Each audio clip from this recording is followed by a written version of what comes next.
the difference of technology use when you look at from when Ava was a child, when she was like 2, 3, 4, down to Maverick, even Maya, even the baby, she's 2.5. It's light years like apart. And it's really scary when you think about how these devices are impacting their creativity and their boredom and just the addiction that you see and the difference in their personalities and just figuring out how to parent in a digital age. It's hard. Welcome to Married to the Startup. I'm Alicia McKenzie, a wellness entrepreneur and digital creator. Alongside me is my amazing husband, George, the CEO who's always ready for a new challenge. We've been navigating marriage and running startups for over a decade, and we're here to share the real, unfiltered journey with you. Join us for insights and candid conversations about integrating love, family, and entrepreneurship. This is Married to the Startup, where every day is a new adventure. Welcome to episode 12 of Married to the Startup. I am your host, Alicia McKenzie. I am your co-host, G Money. No. That's my new alter ego. Please stop. G Money. Don't do that.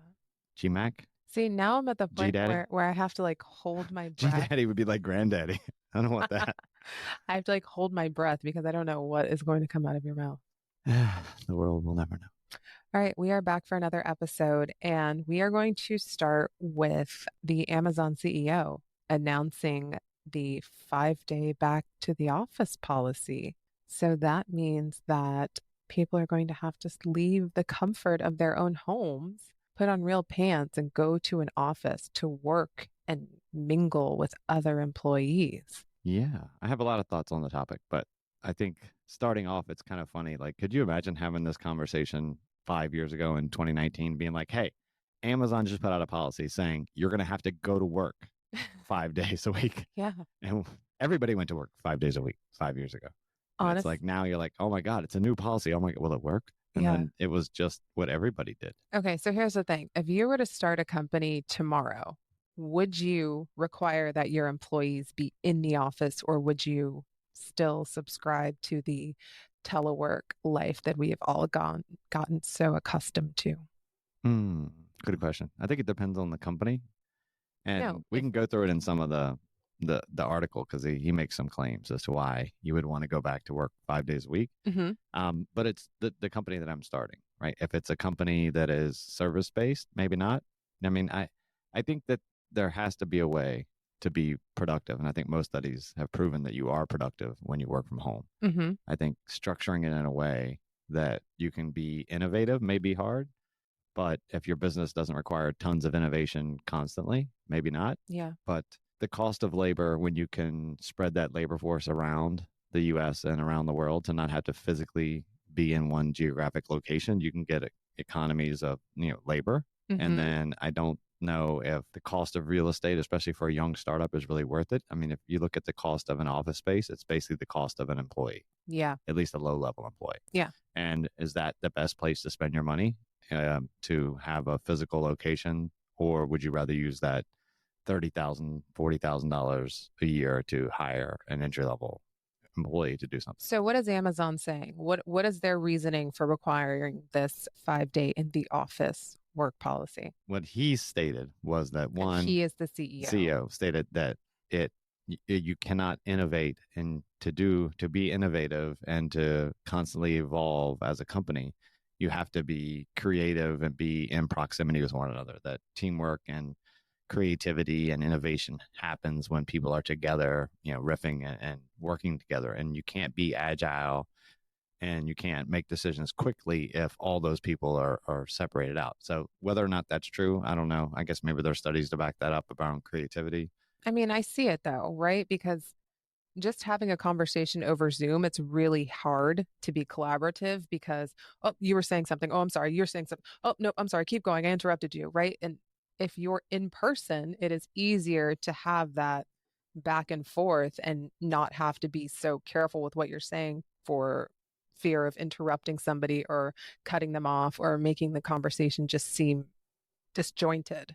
I can appreciate that, but I can also appreciate that I've been in plenty of meetings where you're around the table and the loudest voice dominates, and people who are timid whether they're timid on Zoom or they're timid in the office, they're going to be timid regardless, and they Yeah. won't speak up. And they'll sit at the table and listen to whatever that one person has to say and never be able to get a word in edgewise. But are those timid people really the ones that are innovating, or are they just kind of in the room? I've met plenty of brilliant people that have a hard time speaking in public and have a hard time speaking when over someone who is a more dominant public speaker. Mm-hmm. Like someone can just fill the room and they will own the conversation. Yeah. And other people could have a lot of important topics to get out. Mm-hmm. And either they start to and they get overspoken, someone overtalks them. Yeah.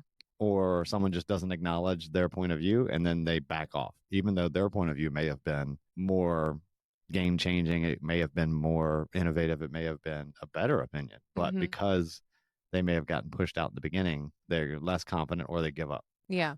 So I don't know. And then, there's some other things in there. I think, they've had a lot of layoffs in the last about 18 months or so. And they're trying to eliminate middle management, which if you have a more diverse workforce that's not physically located in the same place, management becomes more difficult. So you need someone to help build that culture and continue to manage remote employees, which is harder than managing people that are physically sitting in the same place. Yeah. Where you can just swing by in the office in the morning, walk around, talk to 25, 50, 100 people and be able to quote unquote manage them. Yeah.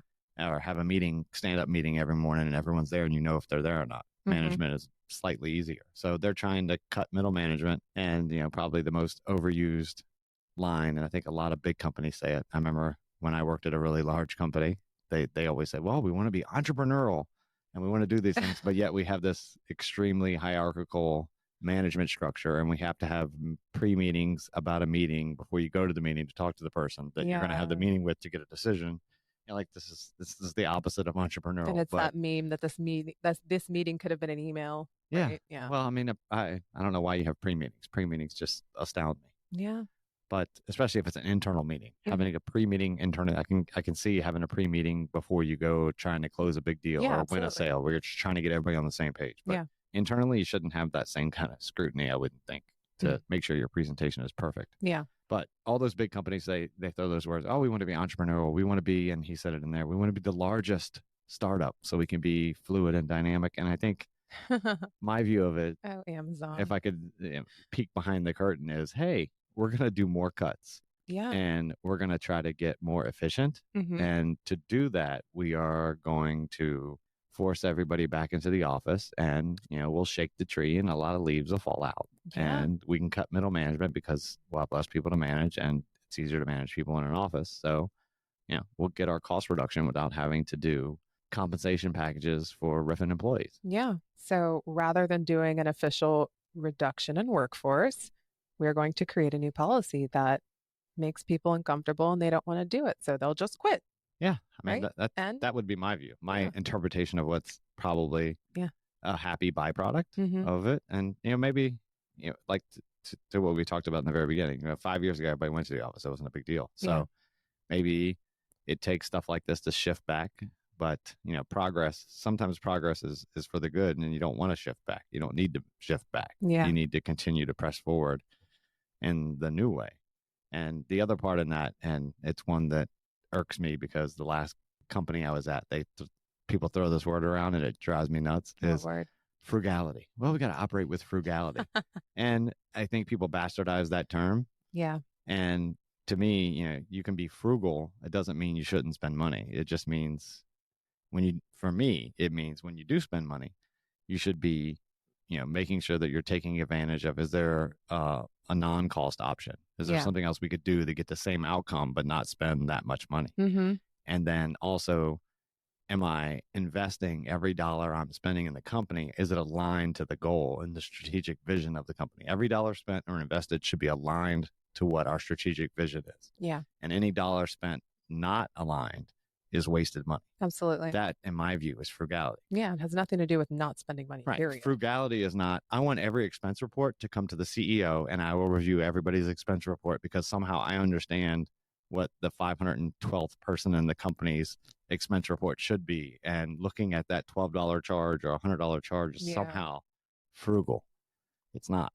And it's the same as cutting out your Starbucks, right? Yeah. Like at the end of the day, that's Yeah. It's not going to make a dent. Right. And spending all that time looking at people's expense reports is a waste of a CEO's time. They should be spent looking at the strategic vision, going out into the market and, coaching and cheerleading the company. So it looks like currently Amazon is required to be in the office 3 days a week. Right. So it's not that much of a shift, No. but 5 days a week, we'll see. Yeah, we'll see what comes up. And maybe it's the domino and everyone goes that way. I hope not. I think we've opened up the workforce to, be able to live anywhere, Yeah. which I think is positive and beneficial for humanity and for, the whole United States. I'm just being just as a U.S. citizen. I think it's better for the U.S. if we could recruit talent from everywhere to service virtually every job. Yeah. So that you could live in, Iowa and be a rock star security analyst and be able to perform your job from Iowa on the farm that you live on versus, oh no, to do the job that you are really good at and better than probably 95% of the people trying to do it, you have to come move to Virginia and live in Northern Virginia to do that job. Or you have to move to Arizona or wherever we have our SOC. I think you're going to miss out on talent like that because you're saying you have to be in the office. Yeah. But I think you also run into an issue where people are just less motivated these days, right? If you are in a lower level job working for Amazon, you're working from home, you're maybe working 3 to 4 hours a day, and the rest of the time, you're kind of just doing what you want. Yeah. Or you're working 3 hours a day for Amazon, getting paid for 8, and then you're working 3 hours for Walmart and getting paid 8 for 8, and then you got a third job at night. Exactly. Doing something else that you're barely doing. I can see the other side. There's a lot of overemployment. Absolutely. We've had we've had people work 2 full-time jobs for different cybersecurity companies. Yes. Right. So it's not unheard of. So I can definitely see them using this as a way to tighten things up. Yeah. And it's probably, I could see the good from it and I can also see the bad. Yeah. We'll see. But Amazon is a massive company. So I mean, it's a lot of employees. How innovative are you really getting? Well, I think there's pockets of innovation always, right? Yeah. But my personal experience is those big companies. It's more like an aircraft carrier than a speedboat, right? Yeah. So if you want to turn, it's going to take a while. All right. So going from that to one of the topics that we were discussing earlier is procrastination, and I think that feeds into why it is easier to work from an office because you do tend to procrastinate less. If you're working from home, I can find a million other things to do than the task that I actually have to get done. True. Although having, gone to the office for decades, there is plenty of waste time at the office. Gosh. Let's go to the cooler. Let's go to the smoke break. Oh, I'm not going to use the bathroom until I get to work and then I'm going to go to the bathroom. Like there's lots of ways in which people find time to waste at the office. How many smoke breaks did we take? Exactly. And we didn't even smoke. That's what's so funny. Like I was not a smoker. Or I was for a little bit, but then I quit. And whenever the smokers would get up and go take a break, I'm like, yeah, I'm going to go take a smoke break. And I would just go walk around the building. Yeah. Right. So there's plenty of time wasted. But at home, I think it's easier because you're like, oh, I'm going to do this really quickly. And then I'm going to go like put in a load of laundry, or I'm going to do this really quickly. And then I'm going to go do some dishes, or maybe I'll meal prep dinner because why not? You have to do it anyways. But I think we were discussing, and I listened to a podcast recently, that procrastination comes from a place of fear or uncomfortable negative feelings. Right. So let's say, and I'm just going to say taxes because I absolutely hate doing anything related to taxes. That's something that I will procrastinate on until my husband badgers me enough that we get it done. But what's something that you procrastinate on? And why? Why? Similar. Let's unpack this. Yeah. That's too much. But we'll keep it simple. So to the taxes theme, I think everyone hates dealing with taxes, especially, to people that are getting refunds can't wait to do their taxes. People that have to pay could not push it off far enough. The other, for me, procrastinating, I always do it around things I don't like to do. Mm-hmm. And, like when I have a writing assignment, I have to write a proposal, or I'm trying to be creative and come up with marketing content or something like that I'm not particularly great at. Mm-hmm. Right. I think I'm decent at it, but I don't like to do it. Yeah. And, whatever you produce, someone else is going to look at and ridicule. So I procrastinate on that stuff. And the weird one for me is about money, but I take forever. I have a procrastination problem when it comes to paying bills. Is I am of the mindset that I will pay the bill on the day that it is due. I will not pay it a day early, 5 days early. I will pay it the day it's due, which often results in me forgetting to pay it the day it's due, Yes. which means that bill I now have to pay a penalty. Yeah, Happens quite a frequently. penalty, Yeah. which is really comical because it's not a money issue. It's just It's a feeling. I don't know. it's Maybe it's that losing money. I don't know. maybe. And this comes up a lot because we have a 17-year-old and she will do the homework, but then she won't turn it in, Yeah, the right? fear of The fear, will it be a bad grade? yeah. And I Will think they think I'm dumb? absolutely, right? And it's anything that you procrastinate on, it's coming from a place of discomfort, right? Are you unsure that you know how to do it? Are you afraid of what other people are going to think after they see it? So on and so forth. And I think after hearing this, it kind of just opened up my mind hole a little bit. And I'm Yeah. like, oh, why do I procrastinate on certain things? Yeah. I procrastinate on working out. But and this is like, these are larger things. So stuff around the house, if my goal or my rule in my head is that if it takes me less than 5 minutes to do it, I will stop what I'm doing right there and finish that task.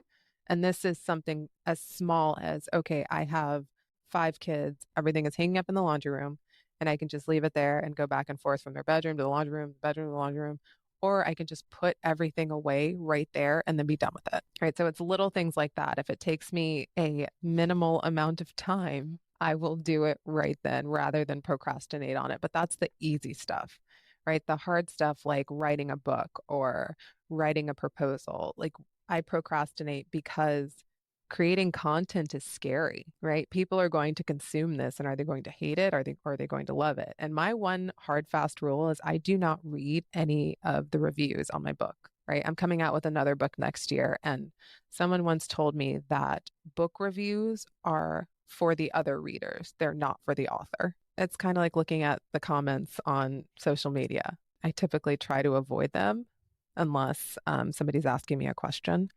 But it's the same thing with book reviews. I will never, ever, ever read any of my book reviews because I don't want to. Yeah. Why would I? Yeah. Sign yourself up for critique by, Yeah.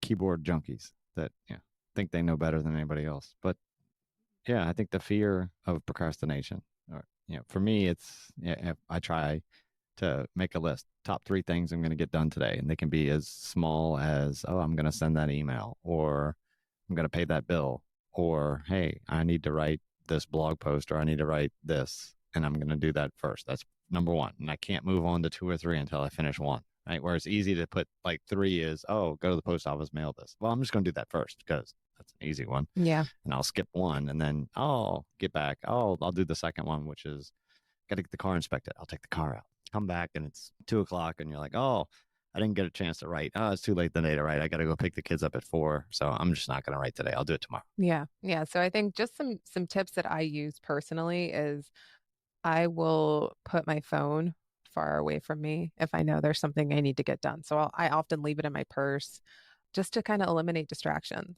I've noticed that when I don't want to do something, I will naturally reach for my phone. And there's an app that you can use that will tell you how many times you've picked up your phone. If you want to be alarmed, download that app. I can't remember the name of it right now, but I'll put it in the show notes. But when we Yeah. Just looking at your screen time is but not saddening sometimes. I not know, even just picking it up. it's like the actual pickups. Oh, I Like know.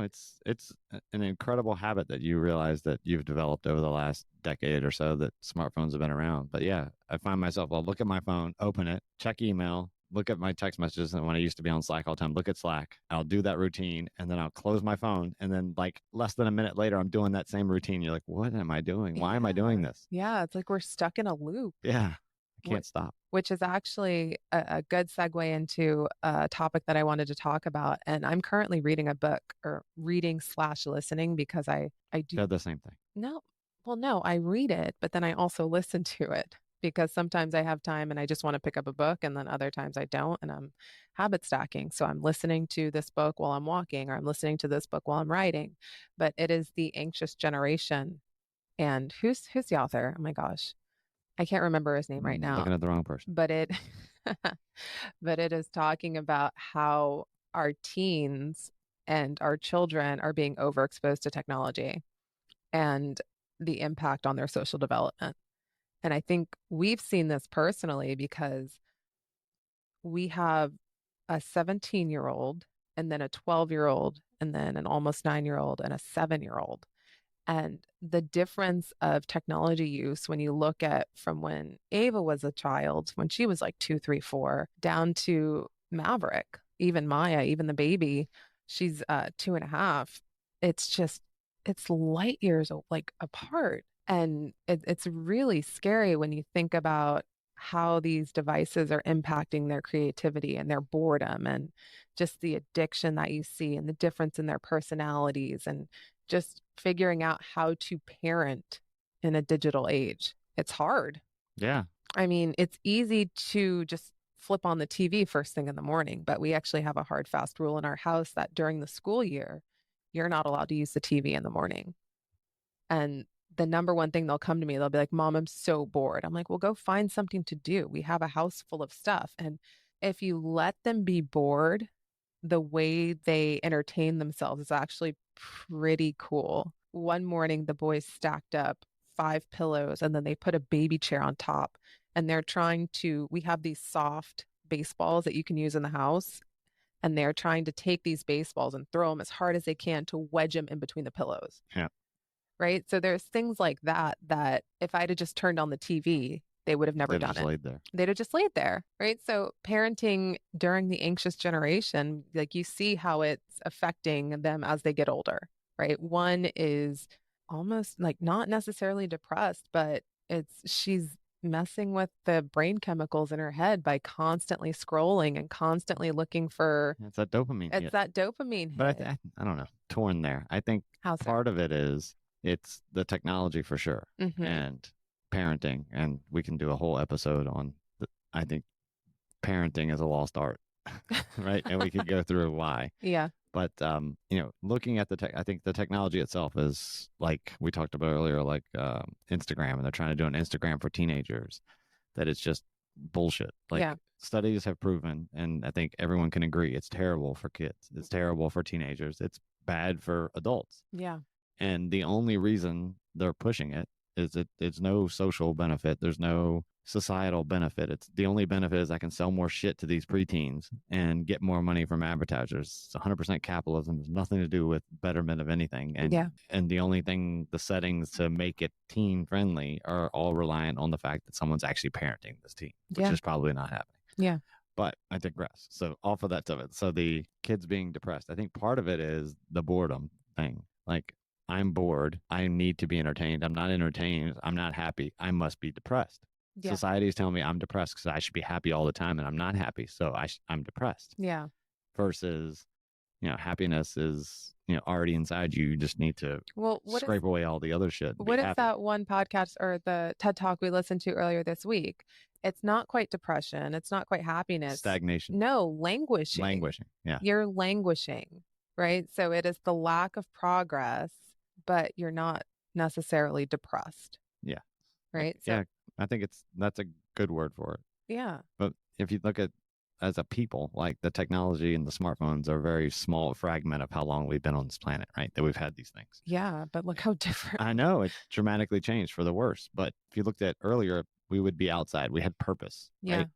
If we were you back in the hunter gatherer, you had purpose. You had to go hunt and gather. You had to build to all better the tribe. Yeah. Or your own situation. And then as you go into the industrial age or the agriculture age, right? We're working on farms. We're growing livestock. Livestock depends on us. We're of service. We're creating something. We have a purpose. Yeah. And then when all of those things are met, and really the only purpose now for most teens and what they think is my purpose is to either, be something that consumes, I buy shit, or I want to be an influencer or a YouTuber and I want to sell shit. I want to create. I'm going to be I'm a gonna creator. I'm gonna sell shit. Yeah. And then so there's no real purpose there. Nothing's fulfilling about it. I Yeah. mean, as soon as you sold one thing, right, it's hollow. You got to sell 1,000 more. Yeah. You got one great video out there that went viral. I got to make another one. Yeah. And then so it's not satisfying at all. No. Not going to make you happy. So if you're not happy, you must be depressed. Yeah. And See, actually, it's a binary decision. I'm not happy. I must be depressed. yeah. Yeah. Actually, I had a brand reach out to me recently and they were trying to, they wanted to bring me on as a creator for one of their products. And the only compensation was that they were offering me their product and then a coupon code. And then I was like, babe, I don't work for product. Yeah. Like I'm not gonna create content for product. That's just I refuse. And she came back, she said, well, a lot of our content creators are making on average like $500 to $900 a month. I'm like, that's less than I make for a single post. I was like, there's no chance. No Yeah. chance. But all I'm thinking about is the products that they were trying to sell, the price point on them is maybe like $60 to $100. And if you're getting 20% of that purchase, how much crap do you have to peddle to Yeah. make? I mean, it's not new. I hate to break it to all these YouTube influencers that you're not that creative. You're not that novel. Yeah. It's Amway. It's just different. It's Yeah. now digital Amway. I You're don't just know. selling lots of regular Baby, I don't know. Amway and Tupperware. It used to be like I don't know what Amway you is. signed up to these brands. Amway was one of them. They're Use it, still around. use a name I know. Let me explain what it is. Right? So they have this catalog of stuff, Okay. right? Is it kind of like the airplane magazine? Like kind of, and it's like low end quality. Well, I don't want to disparage Amway. I really don't know much about it other than I know that's an MLM kind of like they institute regions and they sell product through it, Okay. right? And they want you to then sell it to your network of friends, and you have parties and you sell Amway products and you Yeah. make commission, and then you get more people under you to then sell more of that, and then you make commissions. It's a pyramid scheme, right? Yeah. MLM. And this is no different. It's just that I'm using a digital medium to hawk and sell stuff that I get commissioned on from people that, Yeah. pay me to sell their product. I Yeah. get a percentage of that product that's sold, just like Amway, just like Mary Kay, just like any of that stuff. It's Mhm. all the same. Yeah. It's just I'm somehow innovative because I use a, social media platform to sell it versus a Tupperware party at my house. Yeah. Right? It's the same thing. And my network's bigger. And I'm going to do crazy stunts on YouTube that, or Instagram or whatever that preys on human emotion. So it's either going to be like we talked about earlier, it's either sex based because that's what people get. That's how you get eyeballs. Yeah. Or it's, what was the other one? Oh my gosh, I can't remember. But and this came up because we were talking about how the stupidest shit on Instagram will go viral. Right. Right? Like, and anything with actual content and substance just kind of flounders. Yeah, it's because people don't give a shit about learning or bettering themselves. They really just They just want want to be stupid entertained. entertainment. They want, sexualized content, Yeah. or they want controversial. Yeah, they want content. rage baiting. Yeah. So the really high end influencers out there that have made the name by making videos that appeal to one of those three base emotions. Yeah. And then you build a brand, a loyal constituent of followers, and then you sell shit to them. Yeah. Right? Yay. But I've but it done was something just, great for society. But it's just like, in order to make that money, like you just have to peddle so much crap. And I considered it for a second, but I'm like, I don't want to be a part of it. Unless you're the top of the MLM and you got multiple people below you peddling stuff, and then you're just making it off the top. Yeah. She's like, oh, we don't have a budget for this. I'm like, you have 3 million followers on Instagram and you're telling me you don't have a budget for marketing? Yeah. Well, I mean, followers don't always equate to dollars. Yeah. How many of those followers did you buy? Yeah, exactly. Anyways, all right. But back to the subject, I think that the issue here is the impact on social development and what we're doing to help mitigate some of that and to help manage the anxiety. And I think as parents, we have set pretty clear boundaries on what will be tolerated and what won't. And we learned through the oldest. I'm sorry, Ava, you were definitely the trial child. And Michaela, to some degree. Yeah, but Ava got her first phone at 11. And then And then, subsequently lost it at 12. yes, exactly. Not lost the phone, but lost the Yeah, privileges. no, lost the phone privileges. And then we're very much sticking to we signed a pledge through one of our children's school called Wait Till 8, which means that eighth grade we would start to consider a cell phone, but the oldest didn't get hers until ninth grade. Yeah. So I think I think it was such a cool policy. So it's you get the students and the teachers, I mean students and the parents to sign it, the wait to 8. yeah. And it could be just rhymes. You wait to 10. Yeah. Whatever. Count to 10. Whatever. But the policy is you get all of these other people, so their friends and their parents to say that, okay, we're waiting till 8 too. Yeah. Right. So it's not like, takes the peer pressure out. yeah. Yeah. That's a huge element though, right? Like all of my friends are on their I'm phone. missing out. I'm missing out on conversations. Yeah. No, you're not. I promise you're not. You're not missing anything. If anything, you were gaining more by not having that because I took the 12-year-old to a volleyball tournament and we were sitting around the table and the volleyball players don't go to school with her, so they haven't signed this wait till 8 policy and all of their faces were in their cell phone. They were not communicating. They weren't engaging with anybody around them and it was really sad. And I leaned over and I'm like, Bug, do you want to be like that? And she's like, no. She's like, but they're not talking to me. Yeah. Imagine, I mean, you see it all the time. I do. Everybody. If you go out to dinner somewhere, let's say non high end restaurant, you just go to a regular dinner somewhere Mm-hmm. and just look around and see how many people are on their phone Or versus talking to the person who's directly across from them. or how many children are propped up in front of an iPad. And Yeah. I get it. Or look at Starbucks. Yeah, I absolutely get that engaging with them is hard and sometimes it's boring because they talk about stupid shit, but It's important to them. it's important for their development. It is important for their growth. Like you have to do it. And there are some days where I'm just completely exhausted and I'm like, here, take the iPad or take my cell phone and just go watch something. Yeah. Right. And I do that for maybe 30 minutes to compress, but we're very intentional about the access to technology. And then, I mean, you run a tech startup, right? So, or you used to. How do you take what's going on with our children and what's going on with society, and how do you use that to create different companies, different ideas? Yeah, I don't know. I haven't thought much about that. No. But no, not really. I mean, in my view, is the businesses and things I want to do hopefully add value to the world or help solve a problem. Yeah. Not create a problem. Yeah. And I think when you create something that's not servicing a need, but just selling something, Mm-hmm. right? Like Instagram, what does it actually do? I'm sure they're going to say they connect people or they don't make money by doing that, right? Yeah. They make money by getting advertisers to pay them, or they sell the data about people. I think where it's they more of a are. data collection than anything, right? Well, it's advertisers that post, like the sponsored posts and shit that pop. So, I mean, I think that's back to the old days, right? That if you can't understand what the product is that the company sells, you're the product. Yeah.